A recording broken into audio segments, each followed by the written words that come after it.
Aleluia. Glória a Deus. Meus irmãos, a paz do Senhor Jesus. Amém. Amém, meus irmãos. Sejam todos bem-vindos no poderoso nome do Senhor e Salvador Jesus Cristo. Deus abençoe também, irmão Claudier. Nós ficamos muito felizes com a presença do Espírito da vida. Em nome do Senhor Jesus. Meus amados irmãos, eu quero ler aqui uma palavra do Senhor que se encontra em Atos dos Apóstolos. Você lê agora, depois vocês leem em casa. Atos dos Apóstolos, capítulo 12. É um texto maravilhoso, porque diz a Bíblia Sagrada: e por aquele mesmo tempo o Herodes estendeu as mãos sobre alguns da igreja para os maltratar, e matou a espada Tiago, irmão de João. E vendo que isso agravara aos judeus, continuou mandando prender também a Pedro. E eram os dias dos asnos, e havendo-o prendido, encerrou no cárcere, e empregando a 4 quartetos de soldados para que o guardassem, querendo apresentá-lo ao povo depois da Páscoa. Pedro, pois, era guardado no cárcere, mas diz a Bíblia que a igreja fazia contínua oração por ele a Deus. Eu quero ler mais uma vez este versículo. Pedro, pois, era guardado no cárcere, mas a igreja fazia contínua oração por ele a Deus. Até aqui, meus queridos e amados irmãos, nós vemos em que a história da igreja primitiva é uma história maravilhosa, pois ela começa com o derramamento do Espírito Santo. Ela começa uma igreja na virtude e do poder do Espírito Santo, recebendo a promessa a qual Deus falou pela boca do profeta Joel, que Deus derramaria do teu Espírito Santo sobre toda a carne. Nós vemos que o Senhor também ele dá uma ordem para os seus discípulos.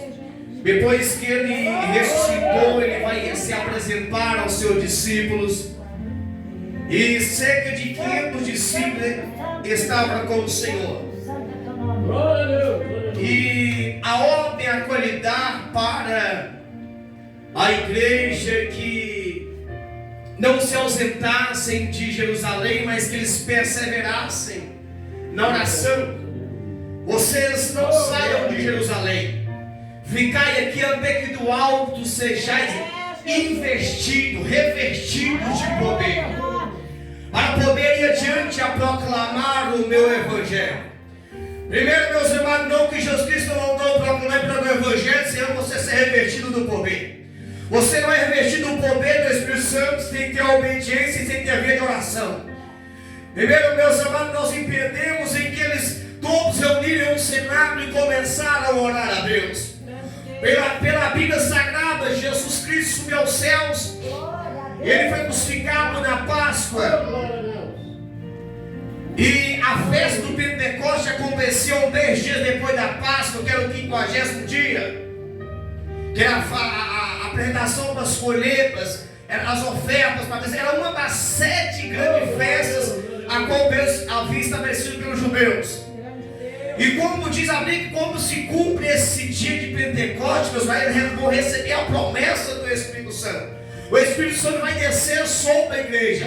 Diz a Bíblia que todos que estavam reunidos naquele cenáculo, naquele mesmo lugar, diz a Bíblia que de repente veio do céu um som veemente e impetuoso e que encheu toda a casa onde todos estavam reunidos. Diz a Bíblia, meus amados, que foram vistas línguas como que de fogo repousar sobre a cabeça de cada um. Diz a Bíblia que todos começaram a glorificar, a magnificar e exaltar o nome do Senhor conforme o Espírito Santo lhes concedia os que eles falassem. Nós entendemos aqui, meus irmãos, que a igreja é dirigida pelo poder do Espírito Santo. Diz a Bíblia dos Apóstolos que como os irmãos tomavam decisão,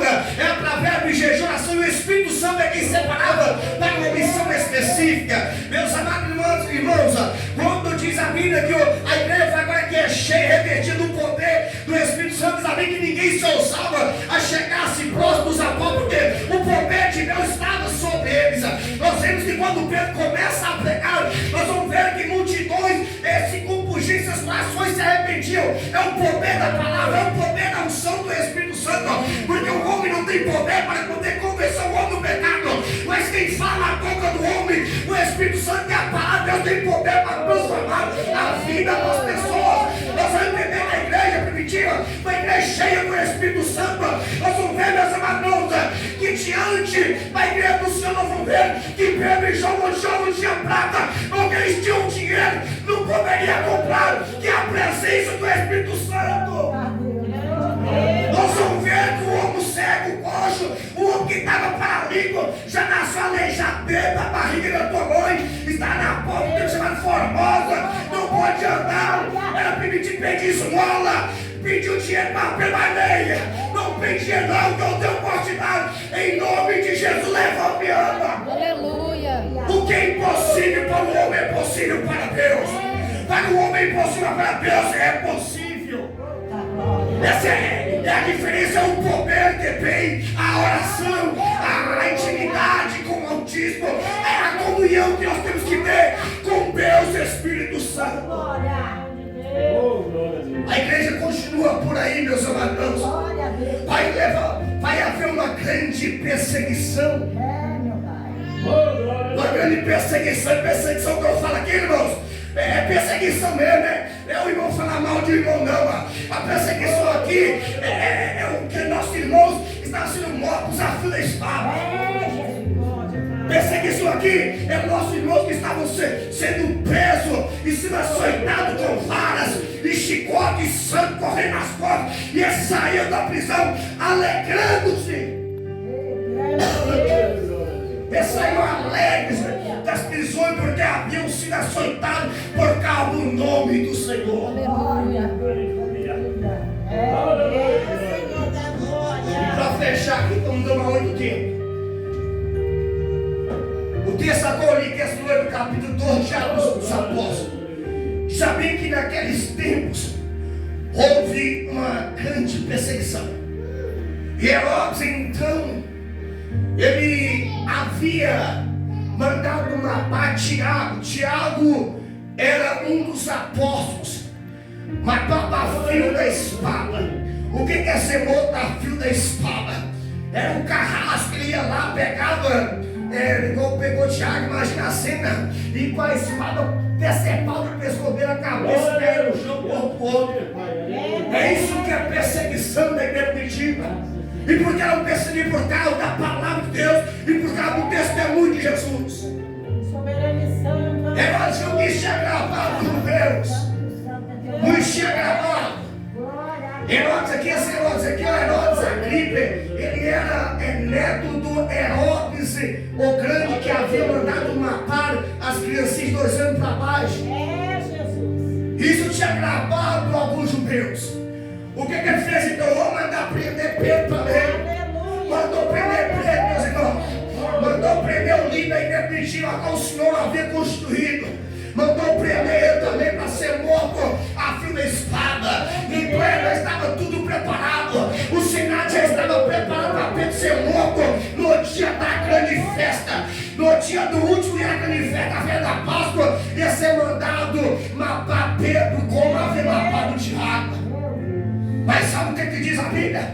Diz a Bíblia que a igreja estava em contínua oração a Deus a favor de Pedro. É isso que diz a Bíblia. Está aqui a ferramenta tão poderosa da igreja. A ferramenta tão poderosa que é a oração contínua. Diz a Bíblia, meus amados irmãos, em Atos capítulo 4, que a igreja, ela orava. Ela era a alma do outro. Pedro estava na prisão, guardado por 4 quartetos de soldados. Era 4 soldados guardando ele na parte da manhã, 4 da tarde, 4 da noite, 4 da madrugada. E além disso, Pedro estava acorrentado. E além disso também tinha mais 2 soldados acorrentados com Pedro. Quem que era Pedro, irmãos? Ele era um pescador. Só que o que estava sobre ele era o Espírito Santo, a unção do Espírito Santo. Grande Deus. Ele estava preso, mas quando a igreja orava, o que Deus fez? Aleluia. Deus enviou um anjo lá naquele caso, meus irmãos, lá naquela prisão. E Deus libertou Pedro daquela prisão. Aleluia. As correntes caíram, desaparam naquela mesma hora. O anjo disse para Pedro: levanta-te, homem. Levanta, põe tua capa. Os portões se abriram, a cabeça se abriu, Pedro saiu. O anjo foi na frente, o portão que separava a prisão abriu com o poder de Deus. Grande Deus. E para encerrar aqui, olha o que Pedro vai dizer aqui, irmãos. Olha o que Pedro diz. Pedro, ele pensou que ele estava tendo uma visão. E quando ele caiu em si, ele tomou nesse e disse: agora sei verdadeiramente que o Senhor enviou o seu anjo e me livrou da mão de Herodes e de tudo o que o povo dos judeus esperava. Ele estava esperando Pedro ser morto a fio da espada. Jesus. Só que Deus enviou o anjo, Deus deixou para o último dia, irmãos. Era a última noite. No outro dia ele ser morto a fio da espada, e Deus enviou o anjo para poder libertar Pedro daquela prisão. Eu quero encerrar aqui, meus irmãos, com uma oração. Os irmãos que puder, pôr de pé, que pois, que não puder, pode ficar sentado. E nós vamos orarmos ao Senhor neste momento. Guarda esta palavra em teu coração, amado irmãos. Guarde esta palavra. A nossa boca está livre para poder adorar e exaltar o nome do Senhor. Não existe cabelo, não existe separação, não. O nosso irmão é apolando que estava preso na ilha de Pábulo, trabalhando como escravo, carregando pedra em uma ilha. Mas Deus o arrebatou em espírito e revelou o Apocalipse, porque era a promessa de Deus. Nosso irmão e apóstolo era a promessa do Senhor Jesus Cristo, porque Jesus Cristo disse que voltaria para ele, e voltou e mostrou o Apocalipse. Diz a história, meus irmãos, que uma certa ocasião lançaram João um taste de azeite fervendo. Ele saiu de lá, meus irmãos, nem cheio de queimar, ele sequer o fio de cabelo queimou. Aleluia, esse é o nosso Deus, é o Deus da meu Deus poderoso. Aleluia, é o meu Deus que pula na fornalha ardente, é o mesmo hoje, ontem, eternamente. Deus não